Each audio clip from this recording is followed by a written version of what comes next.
Lebanon पर कहर बनकर टूट रहा इजराइल। इजरायली सेना ने देर रात बेरूत के दक्षिणी शहरों में किए हवाई हमले। लेबनान की बेरूत में 2 जगहों पर इजराइल ने की स्ट्राइक। एयरक्राफ्ट से की गई बमबारी। रात में धमाकों से दहला पूरा शहर। इजराइल के हमले में हिजबुल्लाह के कमांडर इब्राहिम मोहम्मद कोबैसी की मौत हुई। हिजबुल्लाह ने तस्वीर जारी कर की इस बात की पुष्टि। हिजबुल्लाह पर इजराइल के ताबड़तोड़ हमले जारी। 24 घंटे में 1600 ठिकानों को निशाना बनाया। लेबनान में इजराइल की एयर स्ट्राइक में अब तक 558 की मौत, 1800 से ज्यादा घायल। इजराइल के भीषण हमलों के बाद दक्षिणी लेबनान से हजारों लोग जान बचाकर भागे। इजरायली हमलों के डर से घरों को छोड़ने को मजबूर हुए लोग। यूक्रेन पर रूस के हमले तेज। खार्किव की एक आवासीय इमारत पर रूस ने ग्लाइड बम से हमला किया। हमले में 3 लोगों की मौत की खबर। 28 से ज्यादा लोग घायल हुए।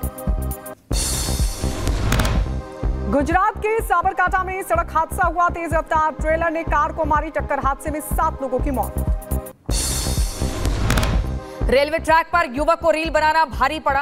ट्रेन की टक्कर से मौत हुई। हादसे का खौफनाक वीडियो सामने आया।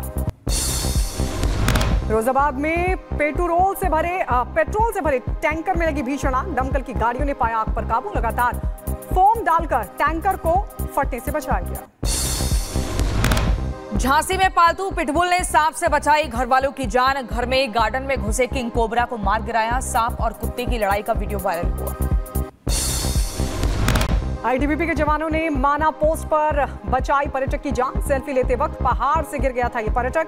गंभीर रूप से जख्मी पर्यटक को रेस्क्यू कर भेजा गया अस्पताल। जम्मू कश्मीर में दूसरे चरण के लिए मतदान जारी। रियासी समेत 26 सीटों पर शाम 6 बजे तक होगी वोटिंग। जम्मू कश्मीर में 6 जिलों की 26 सीटों पर मतदान। जम्मू क्षेत्र की 11 सीटों पर वोटिंग, तो वहीं कश्मीर की 15 सीटों पर डाले जा रहे हैं वोट। चुनाव के दूसरे चरण में 25 लाख मतदाता अपने मताधिकार का कर रहे इस्तेमाल। 239 उम्मीदवारों के भाग्य का फैसला होगा। 239 उम्मीदवारों में उमर अब्दुल्ला, रविंद्र रैना समेत 5 नेताओं पर सभी की निगाहें। सभी की किस्मत का 4 अक्टूबर को आएगा फैसला। जम्मू कश्मीर में दूसरे चरण के चुनाव को लेकर पीएम मोदी ने किया ट्वीट। सभी मतदाताओं से वोट डालने की अपील की और लिखा, लोकतंत्र को मजबूत बनाने में अपनी अहम भूमिका निभाएं। जम्मू कश्मीर में चुनाव के दूसरे चरण को लेकर गृह मंत्री अमित शाह ने भी किया ट्वीट। लिखा, आतंक मुक्त और विकसित जम्मू कश्मीर के लिए सभी मतदाता करें मतदान। जम्मू कश्मीर के बीजेपी अध्यक्ष रविंद्र रैना ने वोट डाला। साथ ही लोगों से की भारी मात्रा में वोट डालने की अपील। अपना वोट डालने के बाद जम्मू कश्मीर बीजेपी अध्यक्ष रविंद्र रैना ने मीडिया से भी की बातचीत। बीजेपी की जीत का किया दावा। मुझे विश्वास है कि जम्मू कश्मीर की जनता दिल खोलकर भारतीय जनता पार्टी के पक्ष में मतदान करेगी। मोदी साहब के पक्ष में मतदान होगा। मतदान को लेकर बोले बीजेपी उम्मीदवार अशोक भट्ट। कहा, सुचारू रूप से चल रहा मतदान। साथ ही किया दावा, बोले बीजेपी को ही वोट करेगी जनता। मेरे हिसाब से इलेक्शन जो आज वोटिंग होगी ये बड़ी अच्छी होगी, स्मूथली चलेगी और लोग घरों से निकलेंगे और वोट करेंगे। मुझे ये भी विश्वास है कि भारतीय जनता पार्टी को कामयाब करेंगे। लोग चाह रहे हैं कि भारतीय जनता पार्टी की सरकार यहाँ जम्मू कश्मीर में आए। और चुनाव को लेकर बीजेपी नेता एजाज हुसैन का भी आया बयान सामने।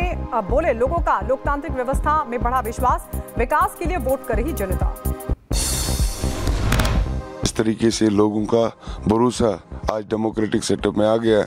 मैं मानता हूँ ये बहुत ही अच्छी एक पहल है। और आज जब लोग जाएंगे और वोट करेंगे, मुझे उम्मीद है इस बार डेवलपमेंट को वोट देंगे, ना कि किसी सेंटिमेंट को, क्योंकि लोगों को यहाँ डेवलपमेंट चाहिए। चुनाव के मद्देनजर विस्थापित कश्मीरी पंडितों के लिए खास इंतजाम। मतदान केंद्र के आसपास लगाया गया बहुस्तरीय सुरक्षा घेरा। वोटिंग को लेकर राजौरी में सुरक्षा व्यवस्था के कड़े इंतजाम। राजौरी प्रशासन ने कालाकोट, सुंदरबनी विधानसभा क्षेत्र में वाहनों की ली तलाशी। आज हरियाणा दौरे पर रहेंगे पीएम नरेंद्र मोदी। गोहाना में चुनावी रैली को करेंगे संबोधित। 22 विधानसभाओं कार्यकर्ता और प्रत्याशी होंगे शामिल। हरियाणा चुनाव को लेकर प्रधानमंत्री मोदी का पोस्ट। हरियाणा की जनता बीजेपी के साथ, जनता बीजेपी को पूर्ण बहुमत से जिताएगी। हरियाणा के सीएम नायब सिंह सैनी ने कांग्रेस पर साधा निशाना। बोले कांग्रेस भ्रष्टाचार के अलावा और कुछ नहीं सोचती। हमने 2014 और 19 के चुनावों से पहले किए गए सभी वादे पूरे किए। चीन सीमा विवाद पर बोले विदेश मंत्री एस जयशंकर। कहा समझौतों के बावजूद कोविड के दौरान चीन ने सीमा पर सेना भेजी, इससे दोनों देशों के रिश्ते बिगड़ गए। केंद्रीय मंत्री शिवराज सिंह चौहान ने झारखंड की हेमंत सरकार पर लगाया आरोप। जेएमएम को पेपर लीक का मोर्चा बताया और कहा कांस्टेबल की वर्दी की जगह बच्चे कफन ओढ़कर आए। सीएम योगी आदित्यनाथ का राहुल गांधी पर बड़ा हमला। का विभाजनकारी ताकतों के इशारे पर काम करे नेता विपक्ष। बीजेपी सांसद सीपी जोशी ने ओम बिरला को लिखी चिट्ठी। राहुल गांधी का पासपोर्ट रद्द करने की उठाई मांग। बीजेपी सांसद सीपी जोशी ने लोकसभा अध्यक्ष ओम बिरला को लिखा पत्र। राहुल गांधी का पासपोर्ट रद्द करने की मांग की। राहुल गांधी के आचरण पर सवाल उठाए। और उधर जेडीयू नेता केसी त्यागी ने कंगना के बयान को बताया किसानों का अपमान। बीजेपी से की कार्रवाई की मांग। कंगना के बयान से बीजेपी ने किया किनारा। गौरव भाटिया ने बताया कंगना का निजी बयान, बीजेपी का इस बयान से कोई लेना देना नहीं। प्रधानमंत्री के अमेरिका दौरे पर मध्य प्रदेश के सीएम मोहन यादव ने कहा भारत जल्द बनेगा दुनिया की तीसरी बड़ी सबसे बड़ी अर्थव्यवस्था। पीएम के दौरे से मिलने लगे हैं संकेत भी। पीएम मोदी की अमेरिका यात्रा को लेकर चिराग पासवान का बयान। कहा प्रधानमंत्री पर गर्व है। भारत युद्ध का नहीं बुद्ध का देश है, ये सत्य है। उत्तर प्रदेश में दुकानों पर नाम लिखे जाने के आदेश पर कांग्रेस के नेता राशिद तडवी का बयान आया सामने। का सिर्फ एक समुदाय को परेशान करने के लिए एक कदम उठाया जा रहा है। सांसद अफजाल अंसारी ने एनकाउंटर को लेकर योगी सरकार को घेरा और बोले आरोप लगे तो ठाकुर को भी मार दी गोली। हत्या का केस दर्ज करने की मांग की। आपने जो पहले किया वो भी हत्या थी और जो यादव की हत्या के बाद ठाकुर की हत्या किया वायलेंस करने के लिए, ये भी हत्या है। दोनों हत्या है। मौलाना तौकीर रजा के भड़काऊ बयान पर गरमाया माहौल। विश्व हिंदू परिषद ने बोला हमला। कहा मुस्लिम समाज तौकीर रजा से रहे सावधान। सरकार से सख्त कार्रवाई की उठाई मांग। मंदिर और सरकारी संपत्तियों के बाद वक्फ बोर्ड का नया दावा। वक्फ ने एएसआई के 156 स्मारकों पर ठोका दावा। दिल्ली का कुतुब मीनार और हुमायूं के मकबरे को अपना बताया। दिल्ली की गिरती कानून व्यवस्था पर एक्शन में एलजी। पुलिस आयुक्त से वरिष्ठ अफसरों के ड्यूटी चार्ट और फोन नंबर्स मांगे। सादे कपड़ों में वरिष्ठ अफसरों की टीम बनाने की दी सलाह भी। जमीन घोटाला मामले में कर्नाटक के सीएम सिद्धरामैया पर चलेगा केस। हाईकोर्ट ने सिद्धरामैया की अर्जी खारिज की। राज्यपाल का आदेश बरकरार। बीजेपी ने मांगा इस्तीफा। दिल्ली के पूर्व मंत्री सत्येंद्र जैन की जमानत पर आज सुनवाई। मनी लॉन्ड्रिंग मामले में राउज एवेन्यू कोर्ट में होगी मामले की सुनवाई।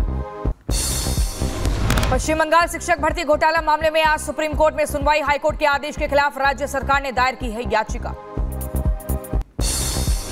उधर बिहार में जातिगत सर्वेक्षण मामले में आज सुप्रीम कोर्ट में होगी सुनवाई। बिहार सरकार के जातिगत सर्वे को चुनौती। जस्टिस संजीव खन्ना की अध्यक्षता वाली बेंच करेगी मामले की सुनवाई।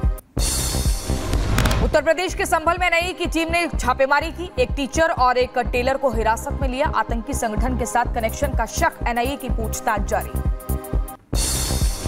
हरिद्वार से पूर्व विधायक सुरेश राठौर ने सहारनपुर की महिला के खिलाफ दर्ज करवाया केस। महिला ने विधायक को बताया था अपना पति ब्लैकमेल कर 25 लाख रुपए मांगने का आरोप। बदलापुर एनकाउंटर को लेकर मुंबई में लगाए गए पोस्टर। लिखा बदला पूरा हुआ। पोस्टर में लगाई गई डिप्टी सीएम देवेंद्र फडणवीस की तस्वीर।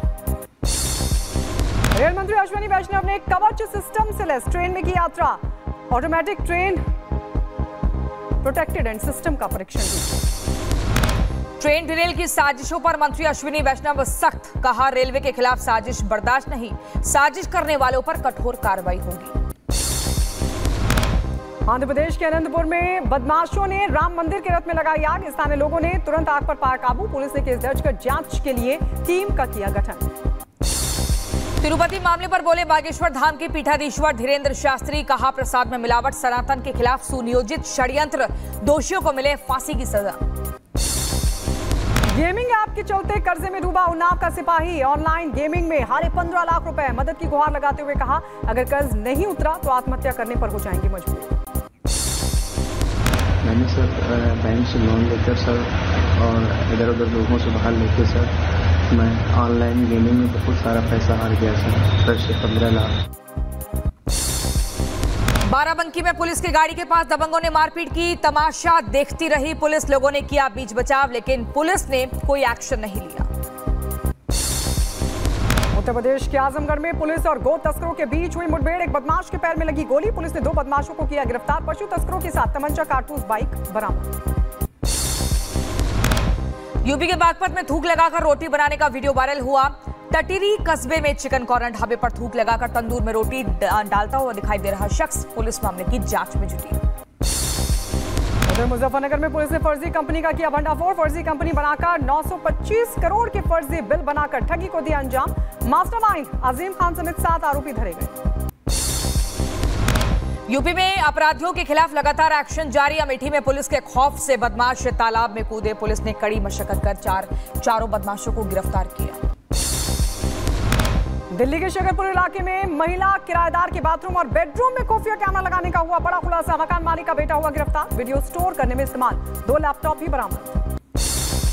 राजस्थान की सिरोही से हैरान करने वाली खबर सामने आई। सीजीएम कोर्ट ने सिरोही जिला कलेक्टर की गाड़ी को जब्त करने का आदेश दिया। मुख्यमंत्री आवास योजना के तहत पैसा जमा करने के बाद भी फ्लैट या पैसा नहीं मिलने पर कोर्ट ने आदेश दिया। गाजियाबाद में दिन दहाड़े चेन स्नैचिंग का मामला है सामने। महिला से गेट पर बात करते वक्त युवक ने लूटी चेन। स्कूटी से पहुंचे थे लुटेरे। चेन लूट की वारदात सीसीटीवी में हुई रिकॉर्ड। बुलंदशहर पुलिस ने एक बार फिर फर्जी आईपीएस को किया गिरफ्तार। आरोपी शफीक आईपीएस बनकर लोगों को फोन पर धमकाकर ऐंठता था रुपए। आरोपी के पास से फर्जी आई कार्ड और अन्य कागजात बरामद। रायबरेली पुलिस ने 4 शातिर बदमाशों को किया गिरफ्तार। एक शख्स को किडनैप कर अरबों की जमीन हथियाने की कर रहे थे कोशिश। आरोपियों के पास से सोने चांदी के आभूषण समेत कार भी हुई बरामद। चेन्नई से दुबई जा रही फ्लाइट में धुएं से हड़कंप। ओवर फिलिंग की वजह से इंजन से धुआं निकला। घटना के बाद चेन्नई एयरपोर्ट पर देर रात अफरा तफरी का माहौल। फ्लाइट में सवार थे 320 यात्री। जम्मू कश्मीर के रियासी में चुनावी ड्यूटी पर जा रहे पुलिसकर्मियों का वाहन गिरा खाई में। हादसे में 2 लोगों की मौत की खबर, 1 जख्मी। नोएडा की सेक्टर 137 में नशे में धुत 2 युवकों ने पार्किंग में खड़ी गाड़ी को टक्कर मारी। हादसे में कार पूरी तरह से क्षतिग्रस्त हुई। पुलिस ने आरोपियों को पकड़ा। मध्य प्रदेश के दमोह में ऑटो और ट्रक की भीषण टक्कर हुई। 7 लोगों की मौत, 3 की हालत गंभीर।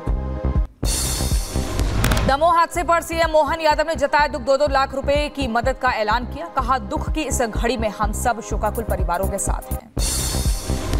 उत्तर प्रदेश के प्रयागराज में दर्दनाक हादसा हुआ। ओवरलोडेड ट्रक ने स्कूल से लौट रही 5 छात्राओं को कुचला। हादसे में 2 छात्राओं की मौत। लोगों ने ट्रक में की जमकर तोड़फोड़। उत्तर प्रदेश के मिर्जापुर में एक स्कूल में पेंगोलिन जानवर मिलने से हड़कंप मचा। वन विभाग की टीम ने कड़ी मशक्कत के बाद पेंगोलिन का रेस्क्यू किया। यूएनजीए में अमेरिकी राष्ट्रपति जो बाइडेन ने किया भारत का जिक्र। भारतीय चुनाव प्रक्रिया की तारीफ की और कहा कि जनता ने चुनाव से शांतिपूर्ण भविष्य तय किया। न्यूयॉर्क में पीएम मोदी से मुलाकात को जेलेंस्की ने बताया बहुत अच्छी बैठक। शांति प्रयासों के लिए पीएम मोदी का आभार जताया और कहा हम सक्रिय रूप से अपने संबंधों को विकसित कर रहे हैं। इजराइल के रक्षा मंत्री योआव गैलेंट ने सैनिकों से की मुलाकात और कहा कि लेबनान से आतंकियों का होगा खात्मा। आज का हिजबुल्ला 1 सप्ताह पहले का हिजबुल्ला नहीं है। राष्ट्रपति जेलेंस्की ने संयुक्त राष्ट्र सुरक्षा परिषद को किया संबोधित। बोले यूएन चार्टर के नियम रूस के साथ युद्ध में मदद करने के लिए काम करेंगे। अमेरिका की खुफिया एजेंसी के हवाले से बड़ी खबर। ट्रंप की हत्या की साजिश रच रहा ईरान। एजेंसियों ने राष्ट्रपति चुनाव के रिपब्लिकन उम्मीदवार डोनाल्ड ट्रंप को दी इस बात की जानकारी। बांग्लादेश सरकार का दावा। यूएनजीए में अमेरिकी राष्ट्रपति जो बाइडेन ने बांग्लादेश को समर्थन देने की बात कही और कहा बांग्लादेश के पीएम मोहम्मद यूनुस और उनकी सरकार के प्रति अमेरिकी सरकार का पूर्ण समर्थन। न्यूयॉर्क में बांग्लादेश के अंतरिम पीएम मोहम्मद यूनुस का विरोध। गो बैक के लगे नारे। अल्पसंख्यकों पर हमलों को लेकर घिरे यूनुस मीडिया के सवालों से बचकर भागे।